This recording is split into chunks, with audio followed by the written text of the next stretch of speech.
Hi, what's going on, everybody? Welcome back to Philosophy Insights.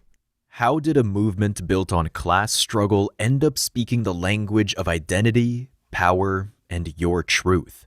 In this video, Stephen Hicks traces how the Marxist left morphed into today's postmodern culture warriors. The story is wild. Right. Two crushing blows happened in 1956. Right? And these were crushing blows to Western Marxists especially, because for a generation, Western Marxists had thought, despite the predictions about the economic modeling, right, and so forth, at least we have the Soviet Union. And the Soviet Union is a beacon of our humane moral future. It's a communist revolution that succeeded. Right? And Stalin, Papa Joe, right, is at the helm with the power to do what is necessary to usher the Soviet Union and therefore eventually the rest of the world in the right direction. An almost messianic, right, fervor about what was going on in the Soviet Union. Right. Any number of fellow travelers go over there, they take the tours, they come back, right, glowing, right, reports. 1956, Stalin has died, Khrushchev has consolidated power, and he announces in a speech that all of those stories about genocide, about the asylums, about the torture, about Siberia were true. It wasn't just CIA propaganda. It was all right. Tens of millions, right, of people tortured, starved, exterminated. Right, under what was supposed to be the humanest social system that ever existed. How is this possible? 1956, also in Hungary, one of the satellite states, right, now behind the Iron Curtain.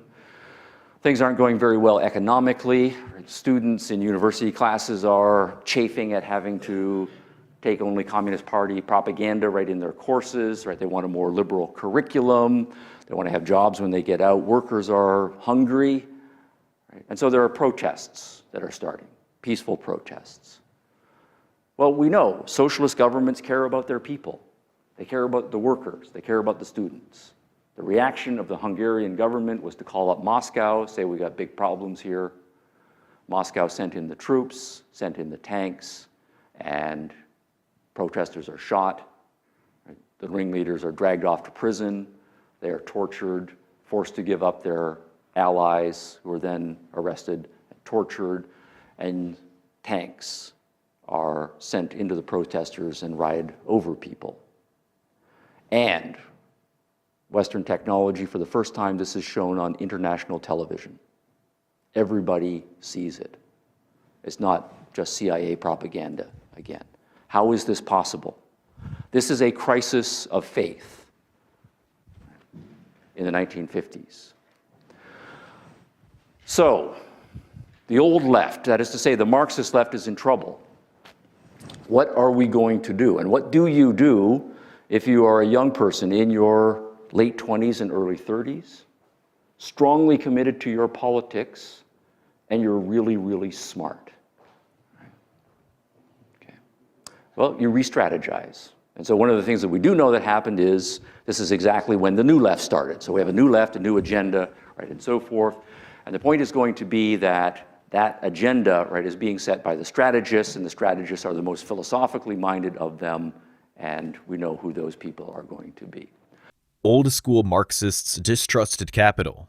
Postmodern leftists distrust truth claims themselves. So you get a politics that still talks about oppression, but treats reality as a narrative battlefield. What that means practically is arguments become about whose story wins, not which story is actually true, because there is no such truth.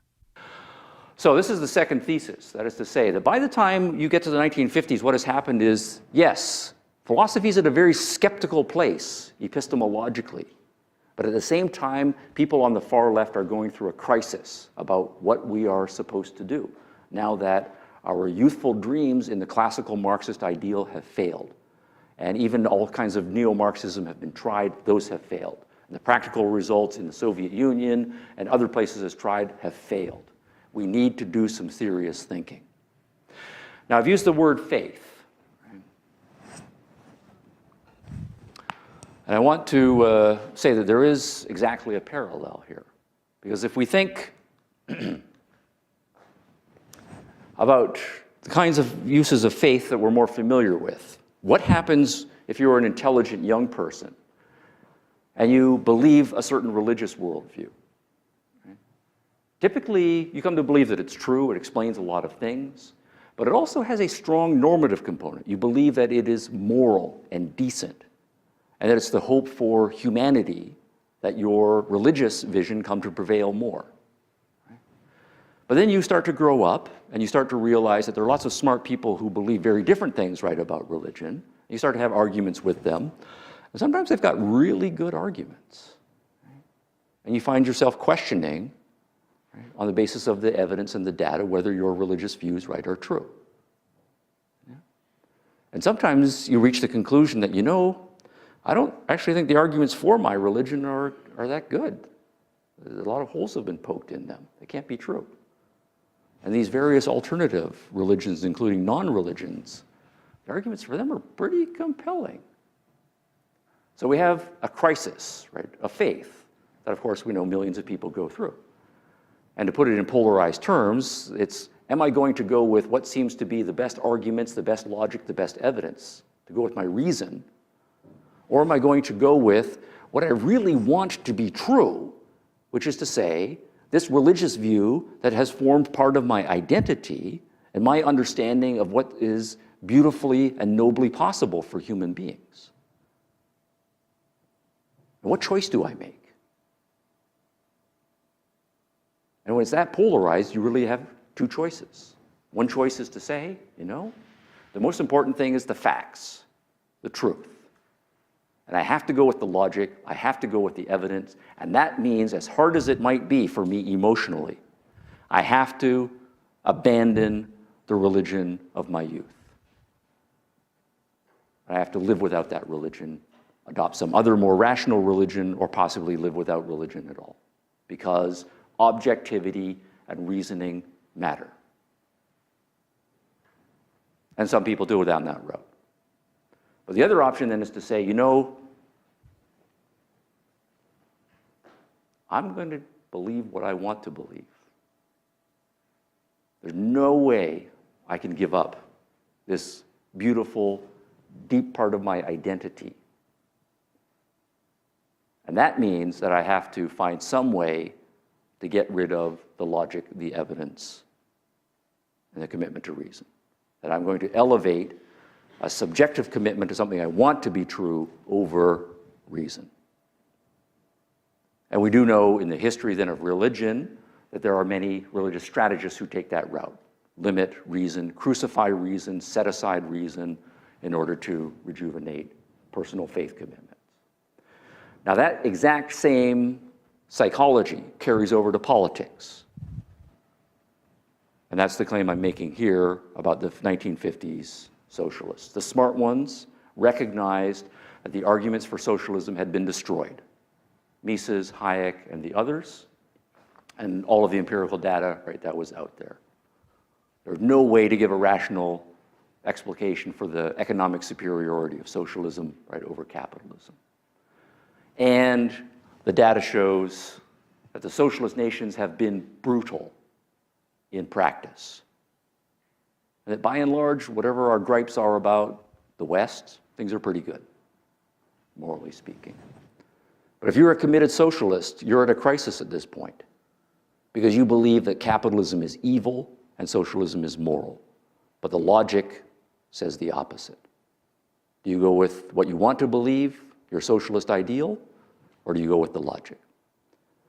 And we do know, again, some people make the different choices. Some people say, okay, I need to modify my socialism, abandon socialism, and move toward some sort of liberal democratic understanding. But a lot of people double down and say, I am going to find a more sophisticated way to bracket reason, bracket the evidence, bracket the idea that on politics, reason, evidence, and logic is fundamental. And that's the postmodern move right there. Another colleague at Duke University, Frederick Jamerson, right, Marxist theorist, right, at exactly this juncture says, yes, we are aware of Marxism's and neo-Marxism history. We're aware of how things have gone right in the West, and we do know it is evidence versus political commitment, and he's making his point clear. Everything in the last analysis is politics. Your political commitments are fundamental. Everything will be shaped to fit the political commitments. Let us know in the comments below, and if you enjoyed this exploration, please like, share, and subscribe for more thoughtful discussions.